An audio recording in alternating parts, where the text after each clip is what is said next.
చర్చలో మనతో పాటు బీఆర్ఎస్ సీనియర్ నాయకులు ప్రముఖ అడ్వకేట్ సోమ భరత్ గారు జరుగుతున్నారు. భరత్ గారు నమస్తే. నమస్కారం. భరత్ గారు, మనం చూస్తున్నాం చాలా కీలకమైన అంశం ఇది. నిన్న తెలంగాణకు సంబంధించిన జర్నలిస్టులు, 3 జర్నలిస్టులను ప్రభుత్వం అరెస్ట్ చేయడం, ప్రభుత్వం అర్ధరాత్రి జర్నలిస్టులను నిర్బంధం అంటూ ఈ వార్త మనకు కనిపిస్తూ ఉంది. ఇందులో ఎయిర్పోర్ట్లో ఎన్టీవీ ఇన్పుట్ ఎడిటర్ దొంతు రమేష్ను అరెస్ట్ చేశారు. దాని తర్వాత దళిత జర్నలిస్ట్ సుధీర్ను కూడా పట్టుకెళ్లిన అంశం కూడా కనిపిస్తుంది. దీనిపై తెలంగాణ సమాజంలోనే కాకుండా ఢిల్లీలోని మీడియా సర్కిల్లో కూడా పెద్ద ఎత్తున చర్చ జరిగిన పరిస్థితి కూడా కనిపిస్తూ ఉంది. బీఆర్ఎస్ వర్కింగ్ ప్రెసిడెంట్ కేటీఆర్ గారు కూడా తీవ్రస్థాయిలో ఆగ్రహం వ్యక్తం చేశారు. ఇదంతా కూడా అమానవీయమని చెప్పేసి హెచ్చరించిన సందర్భం. వెంటనే వారిని డిమాండ్ చేశారు, వారిని విడుదల చేయాలని కూడా డిమాండ్ చేసిన విషయం ఎట్లా చూడాలి మొత్తం ఓవరాల్గా ఇష్యూ? ఈ విషయము వాస్తవానికి ఇది ఒక దురదృష్టకరమైన సంఘటన. ఇది దేనికోసం చేస్తున్నారు, ఎవరి కోసం చేస్తున్నారు, తెర వెనుక ఎవరు ఉన్నారు? ఒక ఉమెన్ ఐఏఎస్ ఆఫీసర్కి సంబంధించి ఈ రకంగా ఏమంటారు, కొన్ని సామెతలు ఉన్నాయి మనకు. కొన్ని ఉచ్చగుంటలో చేపలు పట్టడం, శవాల మీద పేలాలు ఏర్పడడం. ఆ సంస్థ ఒప్పుకున్నది ఇది మేము తప్పు చేసినామని. ఎందుకోసం తప్పు చేసినామని అది తేలాలి. అది తేలకుండా చిన్న చిన్న వాళ్ళందరినీ తీసుకుపోయి దాంట్లో లోపల పడేసేసేసి చాలా హడావుడి చేయడం. తర్వాత ఏంటి అఫెన్స్కి ఇప్పుడు దీన్ని లీగల్గా మాట్లాడదాం. అఫెన్సెస్ అన్నీ కూడా మొత్తం మొదట సెక్షన్ 75, 78, 79, 151, 152 ఈ సెక్షన్స్ బిఎన్ఎస్ యాక్ట్ కింద ఈ సెక్షన్స్తో ఎఫ్ఐఆర్ నమోదు చేసినారు. ఇవన్నీ బెయిలబుల్ అఫెన్సెస్, అన్ని bailable offences, bail by magistrate. తర్వాత సెక్షన్ 35(2) కింద వీళ్ళకి నోటీసులు ఇచ్చేసేసి అరెస్ట్ చేయాల్సిన అవసరం లేదు. ఒకవేళ వీళ్ళు నోటీసుల్ని ధిక్కరిస్తే, సహకరించకపోతే, ఇన్వెస్టిగేషన్కి సహకరించకపోతే అరెస్ట్ చేయాలి. హడావుడిగా వీళ్ళని అరెస్ట్ చేయాల్సిన అవసరం ఏమున్నది? అర్థం కాని పరిస్థితి. తర్వాత ఇంకొకటి, ఇప్పుడు ఇంత నీజర్క్ రియాక్షన్స్ దేనికండి? ఎందుకు దేనికి అనుకోవాలా? ఒక సీనియర్ ఐఏఎస్ ఆఫీసరు కంప్లైనెంట్, తర్వాత వ్యవస్థ మొత్తం కూడా ప్రభుత్వం చేతిలో వ్యవస్థ ఉన్నది. వీటి మీద ఇన్వెస్టిగేషన్ చేసేదానికి సరైన సమయము ఉన్నది. దేనికోసం ఇంత హడావుడి చేస్తూ ఉన్నారు? ఇవాళ అర్ధరాత్రి పోయి ఎయిర్పోర్ట్లలో అరెస్ట్ చేయడం ఎందుకు? తర్వాత ఇళ్ల మీద పడి ఇది చేయడం ఎందుకు? పోనీయండి, ఇట్లాంటి వ్యవహారాలు ఇంతకుముందు ఎప్పుడన్నా జరగలేదా అని అంటే, సమంత గారిని తర్వాత రకుల్ ప్రీత్ సింగ్ గారిని ఎంత అవమానకరంగా మాట్లాడిన ఉన్నారు. వాళ్ళ మీద ఏమైనా యాక్షన్ తీసుకున్నారా? మంత్రుల స్థాయిలో, ముఖ్యమంత్రుల స్థాయిలో ఉన్నారు. ఇంతకన్నా అధ్వానంగా చేసినారు. మరి వాటి మీద ఎందుకు ఈ రకమైన యాక్షన్ తీసుకోలేదు? కంప్లైంట్ ప్రైవేట్ కంప్లైంట్ ఇచ్చేదాకా కూడా కంప్లైంట్ నమోదు చేయని పరిస్థితి. ఒక విషయంలో అయితే కంప్లైంట్ ఇచ్చిన తర్వాత కూడా ఇంతవరకు రిజిస్టర్ చేయలేదు. ఆ తర్వాత నిన్న రాత్రి రిమాండ్ చేసినారు. రిమాండ్ చేస్తే వ్యక్తిగత పూచీకత్తు మీద మ్యాజిస్ట్రేట్ గారు వదిలిపెట్టినారు. ఎవరు? వీళ్ళిద్దరిని, దొంతు రమేష్ గారిని, మిగతా ఎవరినైతే సుధీర్ గారిని ఎవరినైతే అరెస్ట్ చేసి రిమాండ్కి పంపించినారు, వాళ్ళని వ్యక్తిగత పూచీకత్తు మీద చేసినారు. ఎందుకు? దీంట్లో మొత్తం అంతా కూడా ఒక ప్రత్యేకమైన శ్రద్ధ తీసుకోవడము, అంటే విషయాన్ని మించి శ్రద్ధ తీసుకోవాల్సిన పరిస్థితి ఎందుకు? దేనికి ఏం అవసరం? అది మీరు తీసుకోవాల్సిన వ్యక్తుల మీద కానీ సంస్థల మీద కానీ చర్య తీసుకోలేదు ఇంతమాట. తర్వాత ఎవరైతే మూలం ఉన్నారో ఇంత మటుకు వాళ్ళ మీద పరిశోధన చేసి దాని మీద యాక్షన్ తీసుకోకుండా చిన్న చిన్న జర్నలిస్టులు, వాళ్ళకి ఏముంటుంది, ఉద్యోగం చేసేవాళ్ళు ఇన్స్ట్రక్షన్ ఎట్లా ఉంటే ముందు వాళ్ళ మీద ఎందుకు తీసుకోవాల్సిన పరిస్థితి ఏర్పడింది అనేది ఒకటి శోచనీయమైన విషయం. ఇంకొకటి ఏంటంటే, ఈ ఒక సాధారణమైన కేసు, ఇది బెయిలబుల్ అఫెన్సెస్తో ఒక సాధారణమైన కేసు.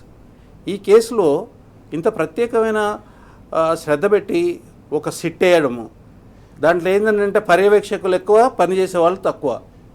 ఒకే ఒక సిఐ ఉన్నాడు, ఒక ఎస్ఐ ఉన్నాడు. దాని మీద ముగ్గురు నలుగురు ఐపీఎస్ ఆఫీసర్లు, డీసీపీలు అయితే, ఏసీపీ, అది సిపిలు అయితే, సిపి స్థాయి వాళ్ళు అయితే ఐపీఎస్ ఆఫీసర్లను వేసినారు.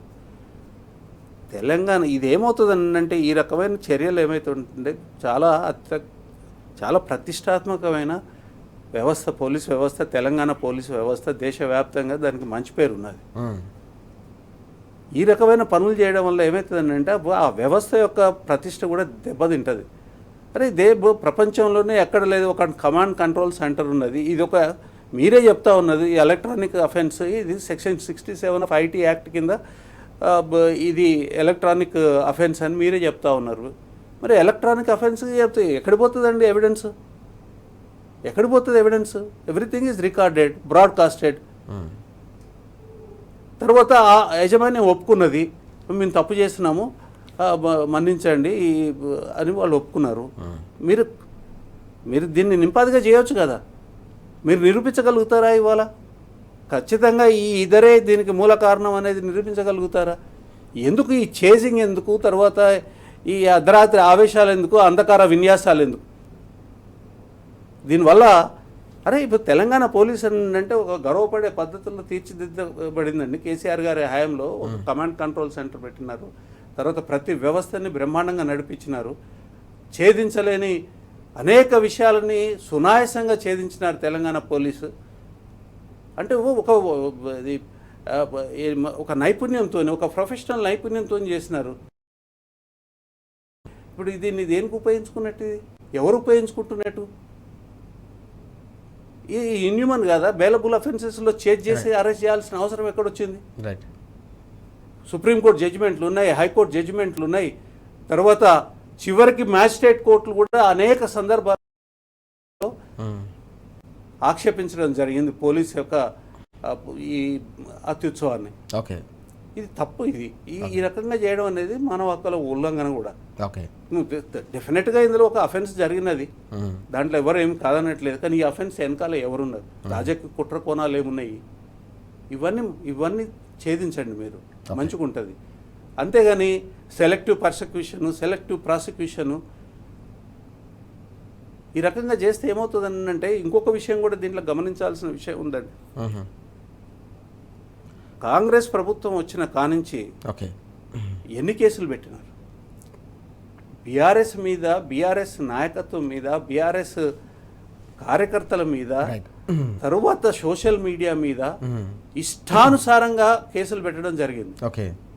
ఆ కేసులను ఇదే పద్ధతిని అవలంబించారు. అప్పుడు మెయిన్ స్ట్రీమ్ మీడియా ఏదైతే ఉందో పట్టించుకోలేదు. ఇవాళ మెయిన్ స్ట్రీమ్ మీడియాకి వచ్చింది కదా, ఇది అన్యాయం ఎక్కడ జరుగుతున్నా అది అన్యాయమే అవుతుంది. అప్పుడు అన్యాయాన్ని పట్టించుకోకపోతే ఇవాళ మీ దాకా పాక్కుంటూ వచ్చినది. ఇంకా ఇప్పుడు మంత్రుల దాకా పాక్కుంటూ పోయినా, ఎమ్మెల్యేలకు పాక్కుంటూ పోతుంది, ప్రతి ఒక్కరికి పాక్కుంటూ పోతుంది. ఎందుకనంటే అది చట్టబద్ధంగా చేస్తున్న అసాంఘిక వ్యవహారం. ఇది పోలీసులను ఉపయోగించుకొని చట్టబద్ధంగా చేస్తున్న అసాంఘిక వ్యవహారం ఇది. ఇలా హరీష్ రావు గారు కానివ్వండి, కేటీఆర్ గారు కానివ్వండి, దీని మీద ఏదైతే వ్యాఖ్యానాలు చేసినారో అత్యంత సబబైన వ్యాఖ్యానాలు. ఆ వ్యాఖ్యానాలు కనీసం ఇవ్వాలన్న కొంచెం ప్రభుత్వము, పోలీసు వ్యవస్థ కొంచెం కళ్ళు తెరిచి జాగ్రత్తగా చేసుకుంటే బాగుంటుంది. చేయొద్దని ఎవరు చెప్పట్లేదు, చేయాల్సిన పద్ధతుల్లో చేయాలని మాత్రం చెప్తాం. మనం చూస్తున్నాం గత 2 ఏళ్లలో కాంగ్రెస్ ప్రభుత్వం పెట్టిన కేసులు కావచ్చు, అన్యాయాలపై ప్రశ్నించకపోవడంతోనే ఇప్పుడు మెయిన్ స్ట్రీమ్ మీడియాపై కూడా ఈ నిర్బంధం కావచ్చు, అరెస్టులు కొనసాగుతూ ఉన్నాయని చెప్పేసి మండిపడతా ఉన్నారు భరత్ గారు. రానున్న రోజుల్లో కూడా తప్పకుండా ఇవి మరింత ముందుకు సాగే ప్రమాదం పొంచి ఉన్న నేపథ్యంలో వీటిపై తప్పకుండా ప్రతి ఒక్కరు కూడా గొంతు విప్పాల్సిన సమయం, వీటిని ఖండించాల్సిన బాధ్యత కూడా ప్రతి ఒక్కరిపై ఉందనే అంశాన్ని కూడా ప్రస్తావిస్తున్న పరిస్థితిని మనం చూస్తూ ఉన్నాం. చలో, మనతో పాటు బీఆర్ఎస్ నాయకులు, సీనియర్ జర్నలిస్ట్ పల్లె రవి గారు కూడా జాయిన్ అవుతున్నారు. రవి గారు నమస్తే. గుడ్ మార్నింగ్ సీతారామరాజు గారు. గుడ్ మార్నింగ్ రవి గారు. మనం చూస్తూ ఉన్నాం నిన్న జరిగిన పరిణామాలు, జర్నలిస్టులకు సంబంధించిన నిర్బంధం పెద్ద ఎత్తున తెలంగాణ వ్యాప్తంగానే కాకుండా ఏకంగా ఢిల్లీలోని మీడియా సర్కిళ్లలో కూడా పెద్ద స్థాయిలో మండిపడిన అంశం, ఖండించిన అంశం కూడా మనం చూస్తూ ఉన్నాం. ఎట్లా చూడాలి నిన్న జరిగిన పరిణామాల నేపథ్యాన్ని కానీ జరిగిన వ్యవహారాన్ని ఎట్లా అర్థం చేసుకోవాల్సిన అవసరం ఉంది? ఇది ఎలాంటి సంకేతాన్ని తెలంగాణ సమాజంలోకి పంపిస్తుందంటే ఏం చెప్తారు?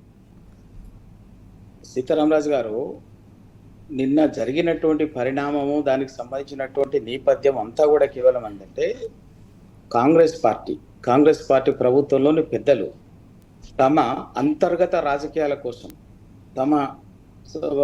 తమ ఆధిపత్య రాజకీయాల కోసం ఎంత నీచానికైనా దిగజారుతారన్న దానికి పరాకాష్ట ఇది.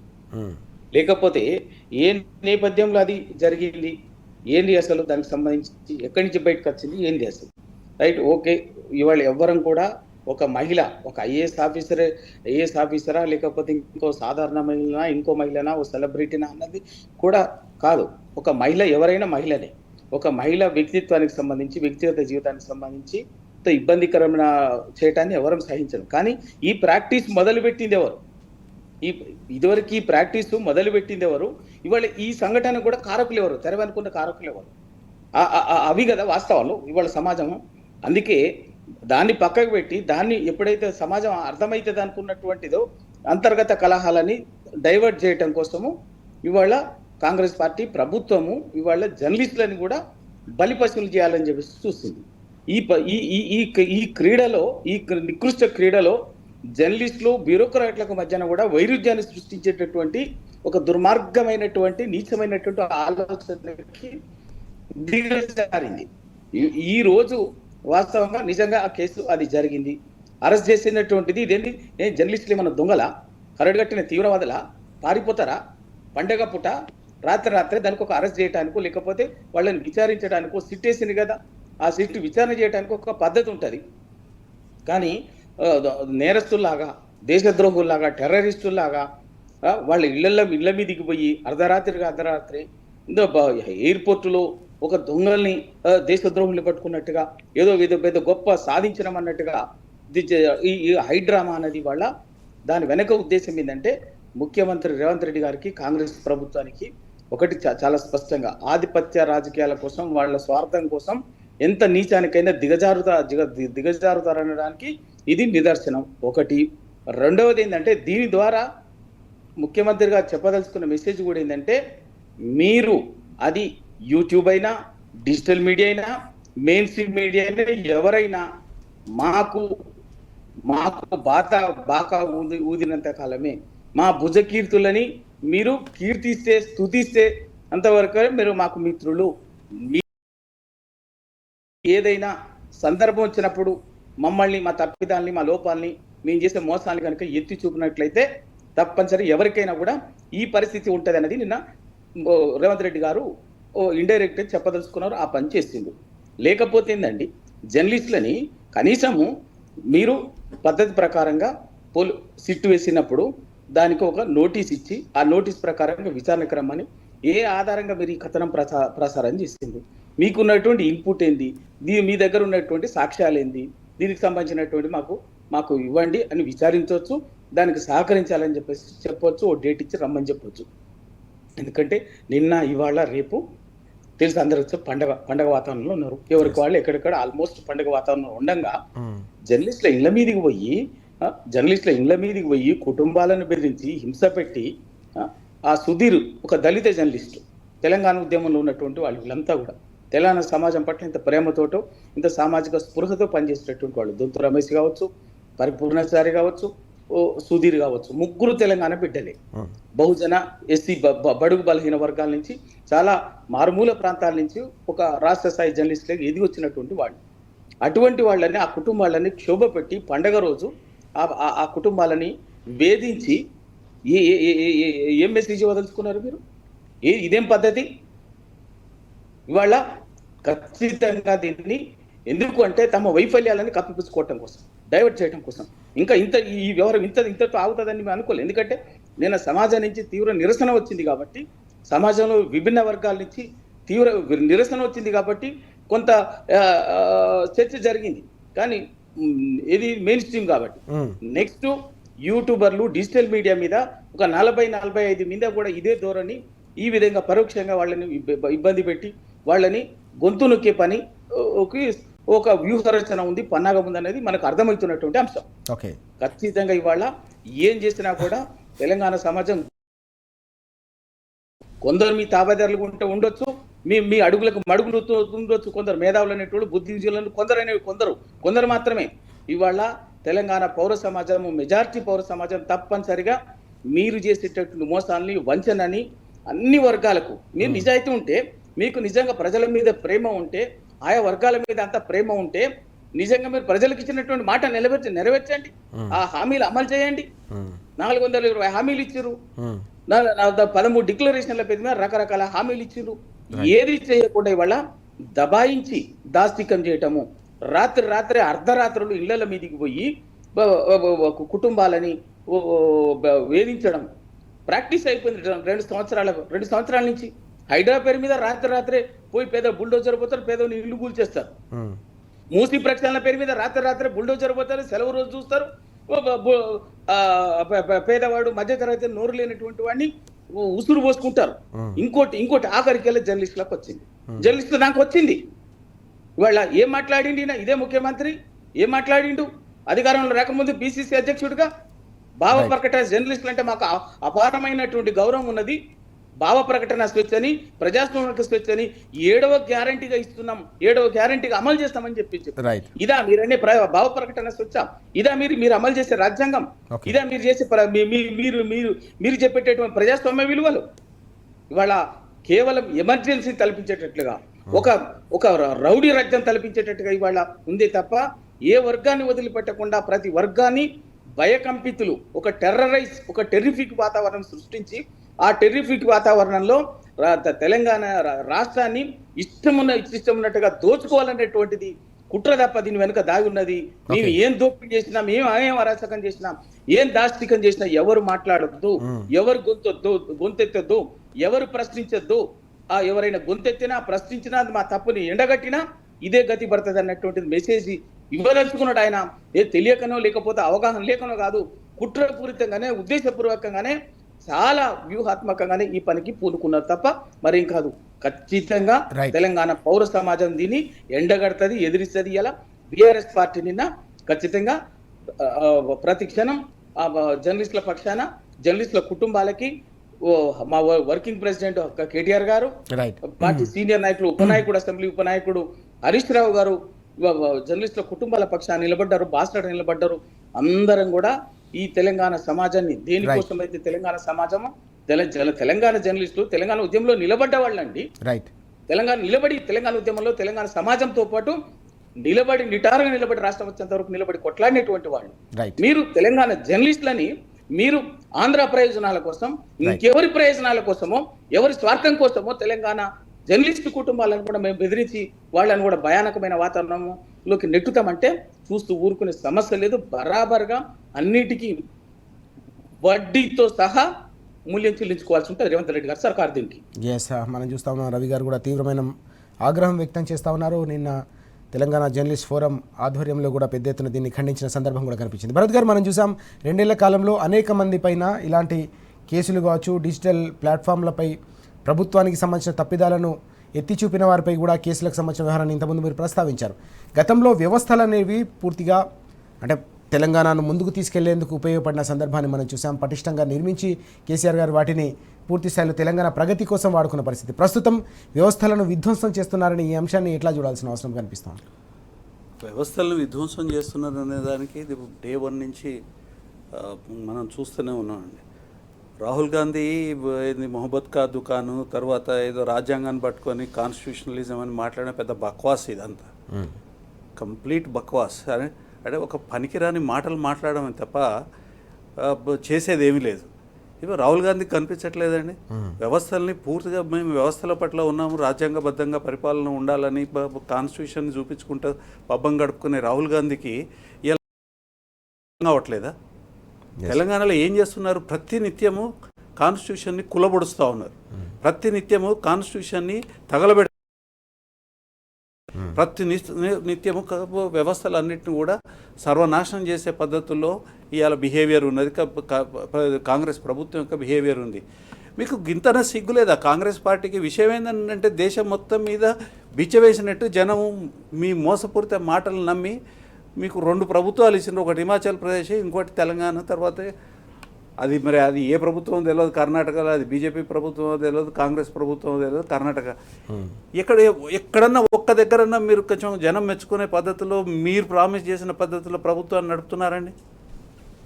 రాహుల్ గాంధీకి అది ఇవి కనిపించట్లేదా? సిగ్గులజ్జ లేకుండా అది ఏది బక్వాస్ మాట్లాడుతూ ఉంటాడు. ఇంతకన్నా అధ్వానమైన పరిస్థితి ఏముంటుందండి? ఒక సామాన్యమైన కేసు ఇది.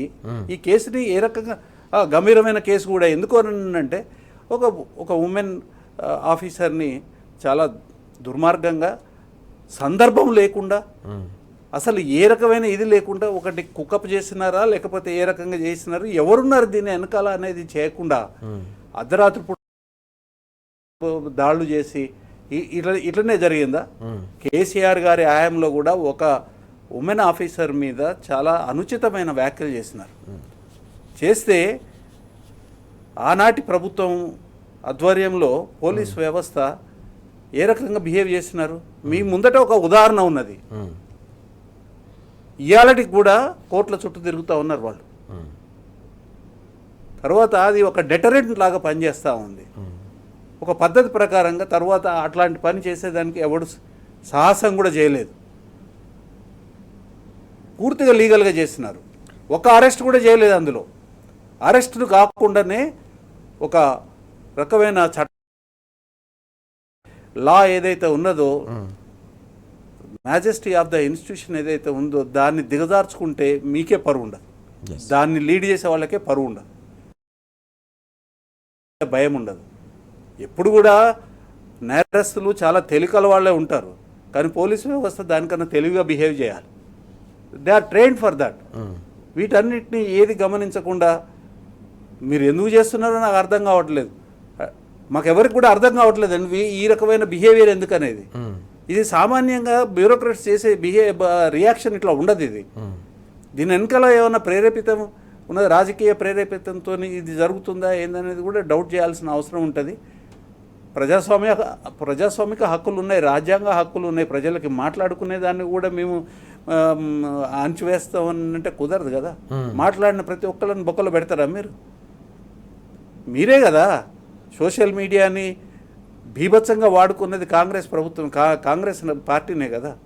ఉన్నాయి లేని ప్రచారం చేసింది కాంగ్రెస్ పార్టీనే కదా.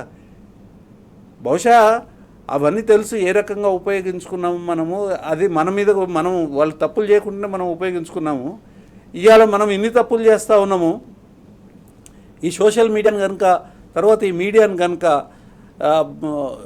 మామూలుగా భయపెట్టకపోతే వీళ్ళు మన మీద ఉప్పెనలాగా దాడి చేస్తారనే భయంతో కదా మీరు చేసేది ఇది. కాబట్టి ఈ వ్యవస్థల్ని ధర్మో రక్షిత అన్నారండి.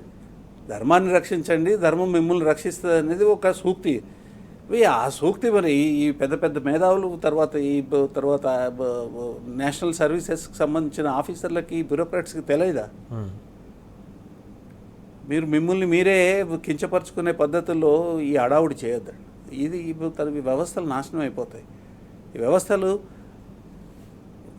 రక్షించే దానికోసం వ్యవస్థలు, కానీ కొంతమంది వ్యక్తులను తర్వాత రాజకీయ ప్రయోజనాలను, కొంతమంది దుర్మార్గమైన రాజకీయ ప్రయోజనాలు రక్షించే దానికోసం వ్యవస్థలు కాదు. వీటిని గుర్తుపెట్టుకోవాల్సిన అవసరం ఉంది. వీటిని గుర్తుపెట్టుకొని వ్యవస్థల్ని పరిరక్షించుకునే పనిలో మీకు ట్రైనింగ్ కూడా ఇచ్చినారు. ఐఏఎస్ ఐపీఎస్ ఆఫీసర్స్కి, నేషనల్ సర్వీసెస్కి ట్రైనింగ్ ఉంటుంది. ఆ ట్రైనింగ్ మర్చిపోయి మీరు ఈ రకంగా చేయడం అనేది ఏదైతే ఉన్నదో ఇది కరెక్ట్ కాదు. మీరు చాలా డిగ్నిఫైడ్గా తర్వాత మెజెస్టీ ఆఫ్ లాని ఉపయోగించి ఈ విషయాన్ని మీరు పరిశోధన చేయండి. తర్వాత చాలా కఠినమైన శిక్ష పడేటట్టు చేయండి. ఎవరెవరు చేస్తున్నారో బయటకు తీసి చేయండి తప్ప ఈ అర్ధరాత్రి అడావుడి చేయడము, ఈ ఆవేశాలని ప్రదర్శించడం ఇదంతా ఇది కరెక్ట్ కాదండి. మనం చూస్తున్నాం వ్యవస్థలు వ్యక్తుల కోసం పనిచేయకూడదని, సమాజ హితం కోసం పనిచేయాలని భరత్ గారు సూచిస్తున్న సందర్భం కూడా కనిపిస్తుంది. ఈ సమాజ నిర్మాణంలో కీలకమైన పాత్ర పోషించాల్సిన రాజకీయ ప్రయోజనాల కోసం వాడుకోవడం అనేది అత్యంత దారుణమైన విషయంగా మండిపడుతున్న విషయం కూడా మనకు కనిపిస్తుంది. పల్లె రవి గారు, మనం చూసాం నిన్న కేటీఆర్ గారు సూటిగా రాహుల్ గాంధీని కూడా ప్రశ్నించారు. ఈ జర్నలిస్టులకు సంబంధించిన నిర్బంధాన్ని, అక్రమ అరెస్టులపై ఆయన కూడా తీవ్ర స్థాయిలో ఆగ్రహం వ్యక్తం చేసి రాహుల్ గాంధీకి ట్వీట్ చేసిన సందర్భాన్ని కూడా మనం చూసాం. ఇదేనా మీరు తెలంగాణలో నడిపిస్తున్న మొహబ్బత్కి దుకాన్ అని చెప్పేసి సూటిగా ప్రశ్నించిన, నిలదీసిన సందర్భం కూడా మనకు కనిపించింది. ఎట్లా చూడాలి? గతంలో సమైక్య రాష్ట్రంలో ఉన్నప్పుడు అనేక రకాల నిర్బంధాన్ని, అణచివేతని తెలంగాణ జర్నలిస్ట్ చూశారు. తాజాగా మరోసారి అలాంటి పరిస్థితులు వస్తున్నాయని ఈ అంశాన్ని మనం ఎట్లా అర్థం చేసుకోవాల్సిన అవసరం ఉంది? సీతారాం రాజు గారు, వాస్తవమే కదా. ఇప్పుడు కేటీఆర్ గారు ప్రశ్నించేది 100% నిజం కదా. ఎందుకంటే రాహుల్ గాంధీ గారు దేశవ్యాప్తంగా రాజ్యాంగ పుస్తకాన్ని పట్టుకొని తిరుగుతుంటాడు. ఆఖరి పార్లమెంట్లో కూడా వాళ్ళ సభ్యులతోటి రాజ్యాంగం ఉంది, ప్రమాణ స్వీకారం చేపిస్తాడు రాజ్యాంగం పట్టుకొని. రాజ్యాంగ ప్రవచనాలు చెప్తుంటాడు దేశవ్యాప్తంగా. కానీ తెలంగాణలో జరిగేటటువంటిది అంతకుముందు ఆయన చెప్పినాడు. ఏం చెప్పినాడు? ఇక్కడ మొత్తం అది జరుగుతుంది, ఇది జరుగుతుంది. కేసీఆర్ పాలనలో అసలు మేము వస్తే అధికారంలోకి వస్తే మొత్తం ప్రజాస్వామ్యం ఇట్లా పరిడే విల్లుతుంది, ఆ స్వేచ్ఛ ఈ స్వేచ్ఛ అన్ని చెప్పే మాటలన్నీ చెప్పింది. ఏడవ గ్యారంటీగా ప్రజాస్వామ్యాన్ని, ఏడవ గ్యారంటీగా ప్రశ్నించే హక్కుని, ఏడవ గ్యారంటీగా పత్రికా స్వేచ్ఛని మన సమాజానికి ఇష్టము అమలు చేస్తామని చెప్పిండు రాహుల్ గాంధీ గారు. నిజంగా కూడా వాస్తవమే. 6 గ్యారంటీలు ఏ విధంగా అమలు చేసిరో, 6 గ్యారంటీలు అమలు చేసిన దాంట్లో నిజాయితీ ఎంత ఉందో, 7వ గ్యారంటీ అయినటువంటి ప్రజాస్వామ్యము, భావ ప్రకటన స్వేచ్ఛ, ప్రశ్నించే హక్కును అమలు చేయడంలో కూడా రాహుల్ గాంధీ గారు చిత్తశుద్ధి అంతే ఉంది. ఎందుకంటే రాహుల్ గాంధీ గారు దేశవ్యాప్తంగా బుల్డోజర్ రాజుగా నై చేయలేగా అని చెప్పేసి ఉత్తరప్రదేశ్లో తిరుగుతాడు, హర్యానా తిరుగుతాడు, ఢిల్లీలో మాట్లాడతాడు. కానీ అదే ఆయన ప్రభుత్వం, కాంగ్రెస్ ప్రభుత్వం, ఆయన ముఖ్యమంత్రి ఒక పేదవాడి ఇంటికి రాత్రే తెల్లవారుజామున బుల్డోజర్ పోయి కూలిస్తే వాళ్ళు పెట్టే అర్థనాదాలు రాహుల్ గాంధీ గారికి వినిపించదు. ఒక హైదరాబాద్ బాధితులు కావచ్చు, మూసీ బాధితులు కావచ్చు, ఎవరైనా కావచ్చు, ఏ పేరు మీదనైనా వాళ్ళు పెట్టే అర్థనాదాలు వినిపించవు. చిన్నపిల్లలు, ముసలి ముత్తక నిండు గర్భిణులు పెట్టినటువంటి కూడా వాళ్ళ ఏడుపులు, వాళ్ళ బాధ, ఆవేదన, ఆక్రందన రాహుల్ గాంధీ గారికి వినిపించదు. నిరుద్యోగుల దగ్గరికి వచ్చిండు ఆయన, చెప్పి 2 ఏళ్ళు మాకు అధికారం ఇవ్వండి, 2 సంవత్సర కాలంలోనే అధికారం వచ్చిన సంవత్సరంలోనే 2 లక్షల ఉద్యోగాలు భర్తీ చేస్తామని చెప్పిండు. 2 లక్షలు కాదు కదా, ఒక్క నోటిఫికేషన్ వేయలే, భర్తీ చేయకపోతే 2 ఏళ్ళు పూర్తయింది, మా ఉద్యోగాలు ఎప్పుడు భర్తీ చేస్తామని నిరుద్యోగులు రోడ్డెక్కి శాంతియుత ప్రదర్శన చేస్తుంటే కాంగ్రెస్ ప్రభుత్వం, రేవంత్ రెడ్డి ప్రభుత్వం ఆ నిరుద్యోగుల వీపులు పగలగొడుతుంటే, లాఠీ చార్జ్ చేస్తుంటే, ఈడ్చికెళ్ళి అరెస్టు చేసి ఇష్టానుసారంగా వ్యవహరిస్తుంటే రాహుల్ గాంధీ గారికి కనిపించారు. ఈడ దౌర్జన్యంగా రేవంత్ రెడ్డి ఆయన కుటుంబ సభ్యులు లగచర్ల పేరు మీద, ఆ పేరు మీద ఎక్కడెక్కడ భూములు గుంజుకుంటుంటే, ఆ బాధితులు అర్థనాదాలు పెడుతుంటే, మొత్తుకుంటుంటే రాహుల్ గాంధీ గారికి కనిపించదు. ఢిల్లీ పోయి ఆ హ్యూమన్ రైట్స్ కమిషన్ స్పందించిందే తప్ప ఢిల్లీలో లగచర్ల బాధితుల విషయంలో రాహుల్ గాంధీ గారికి కానీ కాంగ్రెస్ పార్టీ కానీ కనిపించదు. ఇవాళ ఆఖరికి ఎక్కడికి వచ్చిందంటే వీళ్ళ అంతర్గత రాజకీయాలకు, వీళ్ళ గ్రూప్ రాజకీయాలకి, ఈ పార్టీ ఆధిపత్య రాజకీయాలకి ఇవాళ ఒక ఐఏఎస్ ఆఫీసర్, ఒక మహిళా ఐఏఎస్ ఆఫీసర్ను కూడా చుట్టూ కూడా ఒక కథ తయారు చేస్తే కూడా అది రాహుల్ గాంధీ గారికి అనిపించదు. ఆఖరికి ఎక్కడికి అంటే దాన్ని జర్నలిస్టులు ఇంటికి వచ్చి జర్నలిస్టులకి బ్యూరోక్రాట్లకు మధ్యన ఇవాళ లాస్ట్కు చిచ్చు పెట్టేటటువంటి ఒక చిల్లర రాజకీయం, ఒక వికృత రాజకీయాలకు ఇవాళ ఈ కాంగ్రెస్ పార్టీ ఒక తెరలిపినా కూడా రాహుల్ గాంధీ గారి కానీ ఆ కాంగ్రెస్ పార్టీ అధిష్టానానికి కనిపించదు. ఇవాళ నిజాయితీ ఉంటే రాహుల్ గాంధీకి దేనికి చిట్టేయాలి?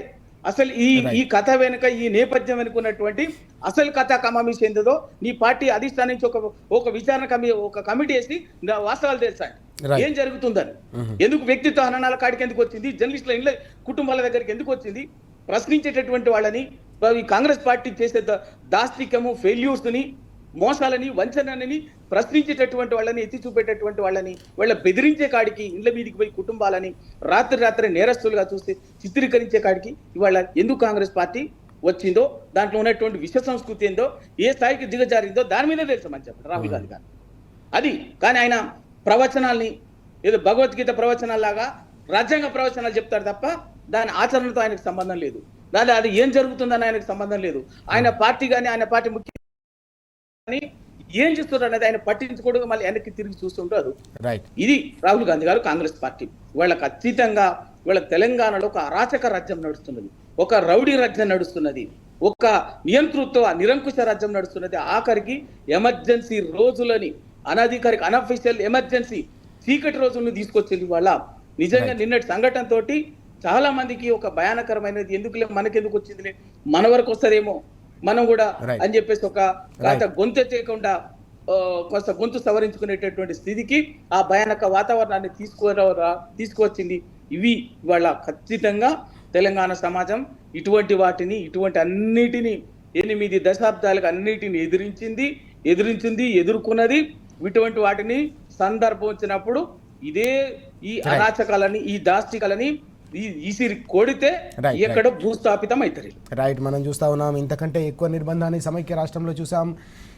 ఇలాంటి నిర్బంధాన్ని ఎట్టి పరిస్థితుల్లో తెలంగాణ సమాజం సహించదు, తిప్పికొడుతుంది. రానున్న రోజుల్లో తప్పకుండా కాంగ్రెస్ సర్కార్కు గుణపాఠం తప్పదని రవి గారు హెచ్చరిస్తున్న పరిస్థితి కూడా మనం చూస్తూ ఉన్నాం. రవి గారు, మనం చూస్తున్నాం 2 ఏళ్ల పరిపాలనా కాలం పూర్తయిన నేపథ్యంలో ఇచ్చిన హామీలు ఎక్కడా, ఉద్యోగాలకు సంబంధించిన భర్తీ ఎక్కడ అని చెప్పేసి నిరుద్యోగులు ప్రశ్నిస్తూ ఉంటే వారిపై నిర్బంధ పరిస్థితులు కొనసాగుతున్న సందర్భం.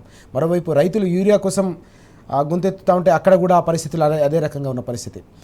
ఇప్పుడు జర్నలిస్టులపై కూడా ఇదే రకమైన నిర్బంధ పరిస్థితులు కనిపిస్తూ ఉన్నాయి. ఓవరాల్గా ఈ ఇష్యూని మనం ఎట్లా అర్థం చేసుకోవాల్సిన అవసరం ఉంది? దీనికి ప్రధానంగా కారణాలు ఏమని భావించాల్సిన అవసరం ఉంది?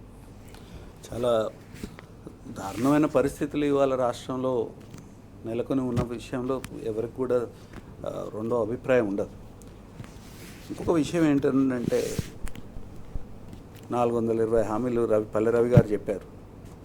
6 గ్యారంటీలు, అప్రకటితమైన గ్యారంటీ, యూనివర్సల్ గ్యారంటీ అని చెప్పి వ్యక్తి స్వేచ్ఛకు సంబంధించి, మాట్లాడే స్వేచ్ఛకు సంబంధించి, పత్రికా స్వేచ్ఛకు సంబంధించి ఊదరగొట్టి జనాన్ని మోసం చేసి ఇవాళ ప్రభుత్వంలోకి వచ్చిన తర్వాత ఏ ఒక్క సెక్షన్ కూడా చేసిన ప్రామిస్లు ఇవాళ అమలు చేయలేని పరిస్థితి ఉన్నప్పుడు ప్రజలు ఆందోళన చేస్తారు. మీరు మోసం చేసినారు మమ్మల్ని అని ప్రశ్నిస్తారు. ఆ ప్రశ్నించడం తప్పవుతుందా? అది రాజ్యాంగబద్ధమైన హక్కు. ఆర్టికల్ 19 కింద రాజ్యాంగం ప్రతి వ్యక్తికి, ప్రతి పౌరుడికి గ్రాంట్ చేసిన రైట్ అది. ఆ రైట్ని ఎక్సర్సైజ్ చేసినప్పుడు ఈ జులుం ఏంది? ఇది పోలీసుల్ని అడ్డం పెట్టేసేసేసి వాళ్ళని అణచివేసే కార్యక్రమం చేస్తూ ఉన్నారు. అది అణచివేసే కార్యక్రమం, దాంట్లో మీరు పోషించే పాత్ర ఏదైతుందో రాజ్యాంగ విరుద్ధమైన పాత్ర అనేది తర్వాత ప్రజాస్వామ్యవాదుల అభిప్రాయం. అది రాజ్యాంగబద్ధంగా ఉండే ప్రతి ఒక్కళ్ళ అభిప్రాయం అది. అయితే ఇది ఒకటే కాదండి, ఇంత అత్యుత్సాహం చూపిస్తూ ఉన్నారు ఈ కేసులో. బాగుంది, చేయండి, బాగానే ఉంది, మీరు చేయాల్సిందే. మరి మిగతా వాటిలో ఎందుకు చేయట్లేదండి? కొండారెడ్డిపల్లెలో మాజీ సర్పంచ్ సూసైడ్ చేసుకొని ఓ ఉత్తరం రాసింది, దాంట్లో మీరు ఎందుకు చేయట్లేదు అడుగుతా ఉన్నా. పసిపిల్లలు, అభం శుభం తెలియని పసిపిల్లలు, 10వ తరగతి లోపల చదువుకుంటున్న హాస్టల్స్లో చదువుకుంటున్న పసిపిల్లలు 100 పైన మంది సూసైడ్ చేసుకున్నారు. ఏ కారణం చేత వాళ్ళు సూసైడ్లు చేసుకుంటున్నారు? దాని వెనక అందులో ఎక్కువ మంది అమ్మాయిలు సూసైడ్ చేసుకుంటా ఉన్నారు. ఎందుకు చేసుకుంటున్నారు? ఈ బలవన్ మరణాలు దేనికి జరుగుతున్నాయి అనేది ఒక్క దాంట్లోనైనా మీరు ఈ ఉత్సాహాన్ని ప్రదర్శించినరా? తరువాత అన్యాయంగా ఒక వ్యవస్థ దుర్మార్గంగా దాడి చేసేసేసి, ఇళ్ళను కూలగొట్టేసేసి, నోటీసులు లేకుండా, ఏది లేకుండా, తరువాత పౌరులకు ఉండే సివిల్ రైట్స్ ఏవైతే ఉంటాయో ఆ రైట్స్ని, తర్వాత రాజ్యాంగ హక్కులు ఏవైతే ఉన్నాయో ఆ రైట్స్ని, వీటన్నిటిని ఉల్లంఘించి ఒక వ్యవస్థ పనిచేస్తున్నప్పుడు మీరు ఎందుకు చేయలేదు? ఈ ఉత్సాహాన్ని ఎందుకు ప్రకటించలేదు? ఈ రకంగా మీరు ఎందుకు విచారణలు చేయలేదు? నేనేమంటున్నానంటే మీరు సెలెక్టివ్ పర్సిక్యూషన్ చేస్తూ ఉన్నారు. ఇది పోలీస్ వ్యవస్థకి మంచిది కాదు, ఇది మెజెస్టీ ఆఫ్ లాకి మంచిది కాదు. ఇది సమాజాన్ని చాలా సరిగా నడపాల్సిన పరిస్థితి ఏదైతే ఉందో దాన్ని పూర్తిగా మీరు విభేదించి పనిచేస్తున్నట్టుగా అనిపిస్తూ ఉంది. ఒక విచిత్రమైన ఒక పారాడాక్సికల్ సిచ్యువేషన్ చెప్తాను, మీరు వినండి. ఇవాళ దేశంలో ప్రజలు కోర్టు ఆర్డర్లని, చట్టాలని గౌరవించడం అనేది పెరిగింది. ఎందుకనంటే ఒక 20 సంవత్సరాల క్రితం, 30 సంవత్సరాల క్రితం ఒక డిగ్రీ తీసుకుపోయి ఒక ఊళ్ళో అమలు చేయాలంటే చాలా కష్టమే. ఇదే డిగ్రీలు అమలు కాకపోయేది. పోరా నీ ఆర్డర్ ఉంటే నువ్వు జేబులో పెట్టుకొని పో, రైట్, నేను చేయమను. కానీ ఇవాళ కోర్టు డిగ్రీలు మారుమూల ప్రాంతాలలో కూడా ఇవాళ అమలు అవుతా ఉన్నాయి. అంటే ఏందన్నట్టు ప్రజల చట్టాన్ని గౌరవిస్తాను. ప్రజల చట్టాన్ని ఇంత గొప్పగా గౌరవిస్తూ ఉన్న సందర్భంలో మీరు చట్టాన్ని ఇష్టానుసారంగా వాడుకోవడం అనేది ఇది కరెక్ట్ కాదు. పోలీసు వ్యవస్థ దీన్ని గమనించాలి. పోలీసు వ్యవస్థను నడిపించే సీనియర్ ఆఫీసర్స్, బ్యూరోక్రాట్స్ ఎవరైతే ఉన్నారో దీన్ని మీరు గమనించాలి. ఇది గమనించకపోతే ఏమవుతుందంటే డిజాస్టర్ అవుతుంది. రాష్ట్రము 10 సంవత్సరాలలో అత్యున్నతమైన స్థాయిలోకి వెళ్ళిపోయింది అన్ని రంగాలలో. ఇవాళ పరిపాలన నాయకత్వానికి మీరు లొంగిపోయి ఈ రకమైన పరిస్థితులు క్రియేట్ చేస్తే మళ్ళీ ఇది కోలుకోలేని పరిస్థితుల్లోకి రాష్ట్రం పడిపోతుంది. ఇది గమనించాలి. ఇది మీరు చదువుకున్న వాళ్ళు, వెల్ ట్రైన్డ్ పీపుల్, మీ ఉద్దేశాలు సరిగా ఉండాలనేది రైట్. మా అభిప్రాయం. ఎస్, మనం చూస్తూ ఉన్నాం దాదాపు 10 ఏళ్ల పాటు తెలంగాణ ప్రగతి ప్రస్థానంలో దూసుకు వెళ్ళింది. సకల వ్యవస్థలన్నీ కూడా సమర్థంగా చేసాయి కాబట్టి ఆ పరిణామాలు, ఆ ఫలితాలు సాధించాం. కానీ ఇప్పుడు ప్రస్తుతం పూర్తిగా వ్యవస్థలన్నింటినీ కూడా రాజకీయ ప్రయోజనాల కోసం, వ్యక్తుల ప్రయోజనాలు, పార్టీ ప్రయోజనాల కోసం వినియోగించుకోవడం వల్లే పూర్తిగా పరిణామాలు ఇలా ఉన్నాయి. కానీ ఇలాంటి నిర్బంధాన్ని కానీ ఇలాంటి అణచివేతను తెలంగాణ సమాజం ఎట్టి పరిస్థితుల్లో సహించదని కూడా స్పష్టంగా భరత్ గారు చెప్తున్న సందర్భాన్ని మనం చూస్తూ ఉన్నాం. Thank you very much Bharat గారు, అలాగే రవి గారు చర్చలో పాల్గొన్నందుకు థ్యాంక్ యూ సో మచ్. ఇది వాటి వార్తలు వాస్తవాలు.